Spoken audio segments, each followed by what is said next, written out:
अस्सलाम वालेकुम प्यारे बच्चों, हम पढ़ेंगे मेरी पहचान उर्दू सफ़ा नंबर 15। हम पढ़ चुके हैं सफ़ा नंबर 14 तक। आज हम पढ़ेंगे सफ़ा नंबर 13 तक। आज हम पढ़ेंगे सफ़ा नंबर 14 पे। कल हमने पढ़ा था टे ट। आज हम पढ़ेंगे टे के बाद आता है से। टे के बाद आता है से और से की आवाज़ है स। से की आवाज़ है स।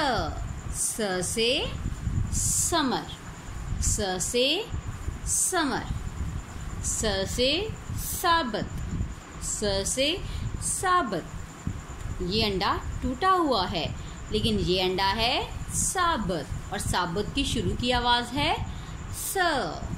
अब आप इस तस्वीर में देखें तो बहुत सारे समर हैं। आप जानते हैं स से समर है और समर खाने से सेहत बहुत अच्छी रहती है। समर को अपनी ग़िज़ा में शामिल रखिए। टे के बाद आता है से और से की आवाज़ है स। आप बताएं कि आपको कौन सा समर पसंद है।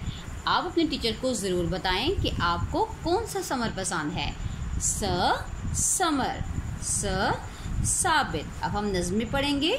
सुबह कितनी प्यारी है, खाने की तैयारी है। समन, ये देखें आप यहाँ पर, समन ने समर धोकर रखे। सना भी लेकर आई अंडे, सना के हाथ से छूट गया। सना के हाथ से छूट गया, साबत अंडा टूट गया। स।